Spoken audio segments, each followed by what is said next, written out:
Hello friends, पिछले कुछ lectures में हमने फ्रीडम मूवमेंट के ऊपर वीडियोस बनाया था, जिसमें हमने फ्रीडम मूवमेंट के बैकग्राउंड के बारे में डिस्कस किया था और उसमें आपको ये बताने की कोशिश की थी मैंने कि कैसे लॉर्ड लिटन और जो रिपन की पॉलिसीज़ हैं उसके बाद इंडिया में जो फ्रीडम मूवमेंट का जो पेस है वो बढ़ जाता है। उसी कॉन्टेक्स्ट में आज हम लोग उस टॉपिक की चर्चा करने वाले हैं जिसका नाम है growth of national consciousness in India, यानी भारत में राष्ट्रवादी विचारधारा की सोच का उदय होना, राष्ट्रवादी विचारधारा का उदय होना। कहने का मतलब ये है कि अब तक जो राष्ट्रवाद के बारे में हमारी सोच थी वो थोड़ी अलग थी, यानी राष्ट्र के बारे में जो आधुनिक विचारधारा है, जो मॉडर्न डेफिनीशन है किसी नेशन स्टेट का, वैसी सोच हमारी नहीं थी, इंडियंस की सोच नहीं थी तब हमारी, क्योंकि तब हमारे लिए नेशनैलिटी या राष्ट्र से मतलब जो हमारी रीजनल या सब रीजनल आइडेंटिटी या जो अपने किंग के साथ लॉयल्टी थी, वहीं तक हमारे नेशन का कॉन्सेप्ट क्या है कहीं ना कहीं सीमित था। लेकिन 1857 के रिवोल्ट के बाद हमारे अंदर एक नेशनल कॉन्शियसनेस एमर्ज होने लगा, जब हमने उसका विश्लेषण किया, एनालिसिस किया कि क्यों आखिर ये विद्रोह विफल हो गया। राष्ट्रवादी विचारधारा ने भी उस पर मंथन स्टार्ट किया, तो हमें पता चला कि हम अंग्रेज़ों से एक राष्ट्र की तरह नहीं लड़ रहे थे। यहाँ पे लोगों के यूनाइट होने का कारण क्या था? अंग्रेज़ों के प्रति सबका कॉमन एंगर यानी गुस्सा सबका अंग्रेजी सरकार, अंग्रेजी हुकूमत के प्रति थी, और ये हमारे इकट्ठे होने का कारण था, ना कि हम किसी नेशनल आइडेंटिटी या नेशनल ऑब्जेक्टिव के साथ उनसे फाइट कर रहे थे। उसके बाद लगातार भारत में हम देखेंगे कि एक या अन्य कारणों से जो राष्ट्रवादी सोच है, राष्ट्रवादी विचारधारा की प्रगति होती है और फाइनली यही एक संस्था में परिवर्तित हो जाती है जिसका नाम है इंडियन नेशनल कांग्रेस 1885 में। तो आइए हम लोग उस कॉन्टेक्स्ट को समझने की कोशिश करते हैं, क्या क्या वो पॉइंट्स थे, कौन कौन से वो एस्पेक्ट है जिसके ऊपर कि ये नेशनल कॉन्शियसनेस एमर्ज हो रहा था। तो उसको हमने कुछ पॉइंट्स में डिफाइन किया हुआ है।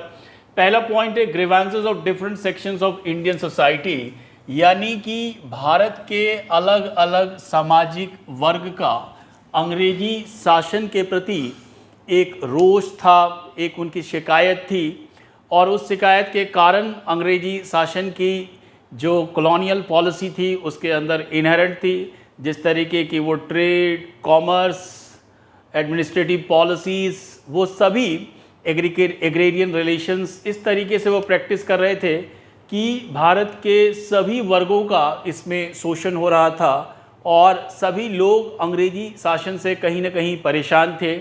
किसान अत्यधिक कर देने की वजह से जो लगान की दर थी वो बहुत ज़्यादा थी। ज़मींदारी शासन व्यवस्था के अंदर किसानों की सुनने वाला कोई नहीं था। जहाँ पे महलवाड़ी व्यवस्था थी वहाँ भी कर कोई कम नहीं था। उसी तरीके से जहाँ रैयतवाड़ी व्यवस्था थी वहाँ पे भी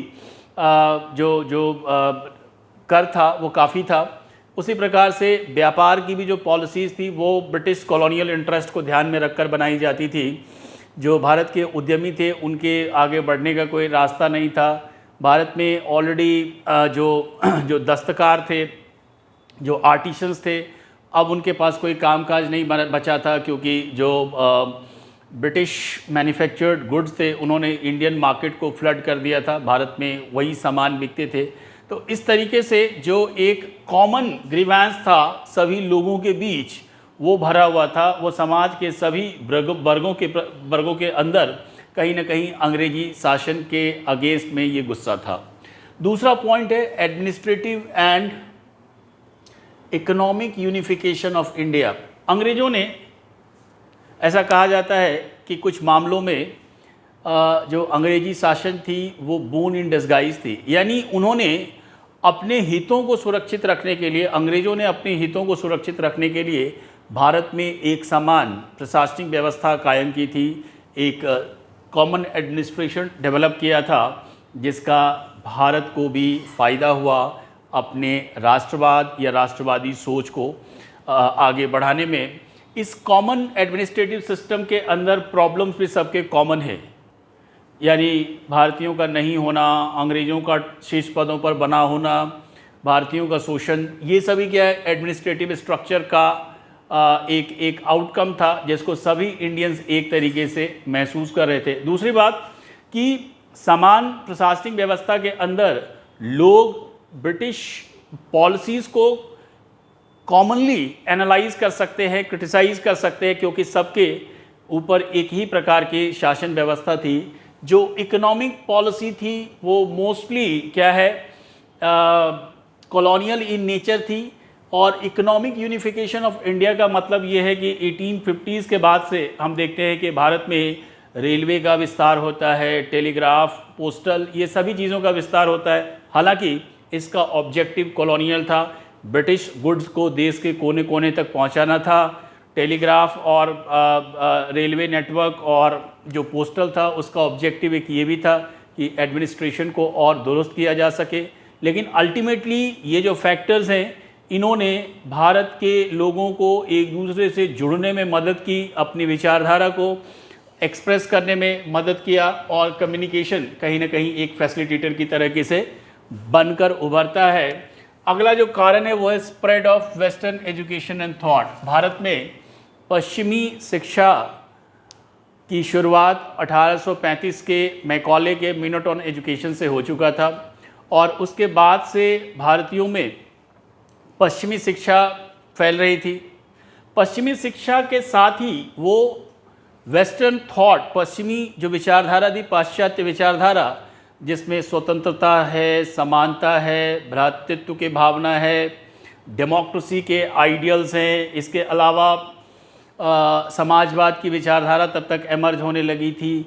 ये वैसे विचारधारा हैं जिसको अब भारतीय शिक्षित वर्ग समझने लगे हैं, और उसके आलोक में जब उसके कॉन्टेक्स्ट में वो ब्रिटिश पॉलिसी को देखते हैं तो उन्हें लगा कि ये पॉलिसी क्या है, कॉलोनियल इन नेचर है, ये लोगों के ऊपर शासन किया जा रहा है और वो भी गलत तरीके से शासन किया जा रहा है। इसके अलावा उन्होंने इकोनॉमिक जो एनालिसिस है, जो आर्थिक, जब उसका विश्लेषण करना शुरू किया अंग्रेज़ों की पॉलिसी का, तो उन्होंने ये समझा कि ये तो ड्रेन ऑफ वेल्थ हो रहा है इंडिया से बाहर, खास करके दादा भाई नौरोजी और कई सारे ऐसे उस समय के लीडर्स हैं जिन्होंने ड्रेन ऑफ वेल्थ के ऊपर काफ़ी एम्फेसिस दिया।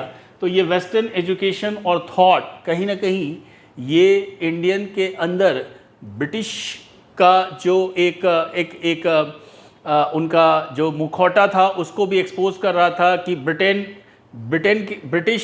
के अंदर डेमोक्रेसी की बात करते, लेकिन इंडिया में लोगों को वो एक्सप्लॉइट कर रहे थे। अगला है इंट्रोडक्शन ऑफ प्रिंटिंग प्रेस। इसी से रिलेटेड, थर्ड से रिलेटेड भी फोर्थ है, जहाँ पे हम देख रहे हैं कि भारत में अब प्रिंटिंग प्रेस, न्यूज़पेपर छपने लगे हैं, पत्र पत्रिकाएं छपने लगी हैं, और इससे क्या है एक मास कम्युनिकेशन की शुरुआत होती है। ठीक है, यानी एक ही साथ बहुत सारे लोगों को संबोधित किया जा सकता है। आप अखबार में एक लेख लिखेंगे, एक न्यूज़ लिखेंगे, तो वो बहुत से लोगों तक पहुंचेगा। इस मास कम्युनिकेशन के जरिए जो नेशनलिस्ट लीडर है, जो लोग ब्रिटिश शासन को समझ रहे हैं, वो लगातार ब्रिटिश शासन के खिलाफ लिख रहे हैं, भारतीयता को बढ़ावा देने की बात कर रहे हैं, सिविल सर्विसेज में इंडियंस को प्रमोट करने की बात कर रहे हैं। और इसके साथ ही आप देखेंगे कि जो प्रोमिनेंट लीडर्स एमर्ज हो रहे हैं वो भी न्यूज़पेपर के साथ जुड़ते हैं। इनमें से कई ऐसे न्यूज़पेपर हैं जो कि देसी भाषा के भी समाचार पत्र है, जिसको हमने क्या कहा है, वर्नैकुलर न्यूज़पेपर कहा है, देशी भाषा के समाचार पत्र, यानी अदर देन इंग्लिश जो दूसरे भाषाएं हैं, भारत की भाषाएं हैं, उनमें भी पत्र पत्रिकाएं और न्यूज़पेपर क्या है छप रहे हैं। और इससे बहुत तेज़ी से जो विचारधारा है, जो राष्ट्रवादी विचारधारा एमर्ज हो रही थी, उसको प्रचार प्रसार किया जा सकता था। फिर है सोशो रिलीजियस रिफॉर्म मूवमेंट। आपने देखा कि 1820s ऑनवर्ड्स, 1820 के दशक के बाद से राजा राम मोहन रॉय, फिर स्वामी विवेकानंद, दयानंद सरस्वती, ये तमाम लोग भारतीयता, भारत की संस्कृति और जो भारत की एक धरोहर विरासत है, प्राचीन विरासत, उस पर वो काफ़ी गर्व महसूस करते हैं। और विवेकानंद ने अपने भाषण से पूरी दुनिया में ये स्थापित कर दिया कि भारत की जो सभ्यता है वो दुनिया को बहुत कुछ दे सकती है। तो इससे जो मनोबल गिर चुका था वो मनोबल फिर से क्या है, स्थापित होने लगता है। उसी तरीके से दयानंद सरस्वती अपने संस्कृति, अपने धर्म को डिफेंड करने की बजाय वो सामने से उनकी जो कमियां हैं उसको उजागर करते हैं, ऑफेंसिव वे में वो अपने आप को प्रमोट करने की कोशिश करते हैं। तो इससे लोगों के अंदर एक आत्मविश्वास भी पैदा होता है और उनको लगता है कि उनकी जो संस्कृति है, हमारी संस्कृति, वो अपने आप में एक पुरातन संस्कृति है और इस सांस्कृतिक धरोहर, इसके ऊपर क्या है, भारतीयों को गर्व होना चाहिए, अपने धर्म के प्रति गर्व होना चाहिए। इससे एक नई चेतना उभरने लगती है और वो कहीं ना कहीं राष्ट्रवादी विचारधारा से भी जुड़ने लगती है। फिर है racial superiority of the British and practice of social exclusivism. British हर जगह अपने नस्लीय विचारधारा को प्रमोट करते हैं, यानी हर जगह वो भारतीयों के साथ भेदभाव, डिस्क्रिमिनेशन करेंगे, मिलिट्री में एक रैंक से ऊपर नहीं जाने देते हैं, सैलरी कम देते हैं, कहीं पे भी वो भारतीयों को सम्मान नहीं देने की कोशिश करते हैं। सोशल एक्सक्लूसिविज्म का मतलब है कि वो अपने आप को एक विशेष सामाजिक दर्जे के तहत समझते हैं, एक विशेष सामाजिक दर्जा उन्होंने अपने आप को दिया और सिर्फ वो अंग्रेज़ या यूरोपियंस को ही अपनी बराबरी में देखना चाहते हैं। इंडियंस को वो हर जगह इन्फीरियर दृष्टिकोण से देखते हैं। ये भी एक कमी थी जिससे कि भारतीयों के मन में ये चेतना पैदा हुई कि अंग्रेज़ कभी भी उनको सम्मान नहीं दे सकते, उन्हें बराबरी का हक नहीं देंगे। उसके बाद है रिएक्शनरी पॉलिसीज़ ऑफ लिट्टन। 1876 से लेकर 1880, 1876 से 1880 का जो टाइम था वो एक रिएक्शनरी पॉलिसीज़ का दौर था, जहाँ पे कि लिट्टन जो ये राष्ट्रवादी विचारधारा इमर्ज हो रही थी उसको दबाने की पूरी कोशिश करता है और कई गलतियां भी करता है। जैसे वर्नैकुलर प्रेस एक्ट राष्ट्रवादी विचारधारा को दमन करने का एक प्रयास था। उसी तरीके से आर्म्स एक्ट, वो कहीं ना कहीं रेशियल डिस्क्रिमिनेशन और देश के अंदर जो राष्ट्रवादी सोच बढ़ रही थी उसको दबाने के लिए ही वो चीज़ें लाई गई थी। फिर दिल्ली दरबार, ऐसे कई सारे इवेंट्स है। सिविल सर्विसेज के अंदर जो मिनिमम एज का क्राइटेरिया था उसको कम कर देना, मैक्सिमम एज का क्राइटेरिया कम कर देना, ये सभी क्या है, लिट्टन के रिएक्शनरी पॉलिसी का नतीजा था। लिट्टन के बाद हम ये देखते हैं कि लॉर्ड रिपन आते हैं और रिपन ने कोशिश की कि वो अपने पॉलिसीज से लोगों के दिल पर थोड़ा मरहम लगा सके, लेकिन अल्टीमेटली जब 1884 में इल्बर्ट बिल कंट्रोवर्सी अराइज होती है, यानी जब इंडियन जजेस को ब्रिटिश या यूरोपियन जजेस के बराबर में स्थापित करने की कोशिश की गई, वैसी स्थिति में हमने देखा कि यूरोपियंस और जो ब्रिटिशर्स हैं उन्होंने क्वीन विक्टोरिया के से उसकी शिकायत की थी और फाइनली इस बिल को डाइल्यूट करना पड़ा था। सो इस इल्बर्ट बिल कंट्रोवर्सी ने जो इंडियन इंटेलेक्चुअल्स थे, इंटेलिजेंसिया थे, उनको भी झकझोर दिया और उनको लगा कि ब्रिटिश अभी भी क्या है, वो रेशियल प्रैक्टिसेस को फॉलो करते हैं और इंडियन जजेस को वो एट पार बराबरी में नहीं देखना चाहते हैं।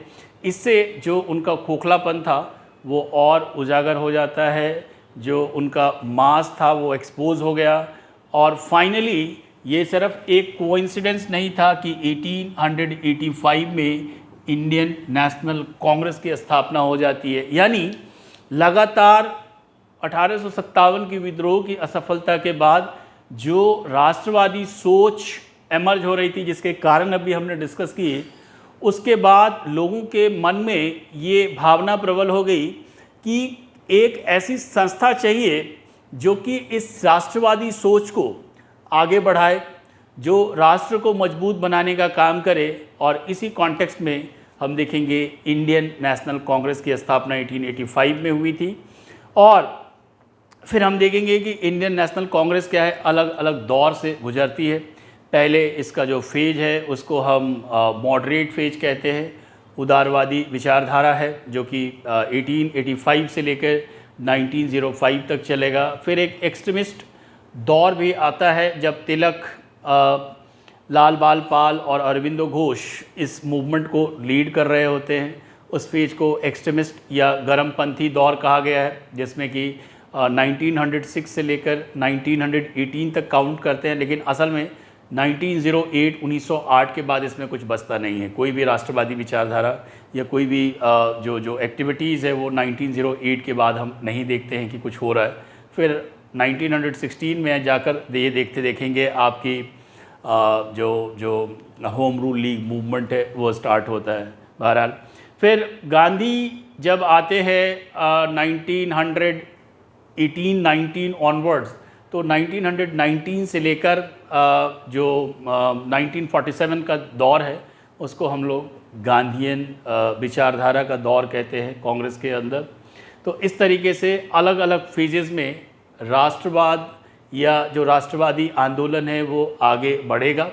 इस पर हम लोग चर्चा अगले वीडियो में करेंगे। अगले वीडियो में हम लोग मॉडरेट पॉलिटिक्स यानी जो उदारवादी राजनीति थी उस पर हम लोग चर्चा करेंगे।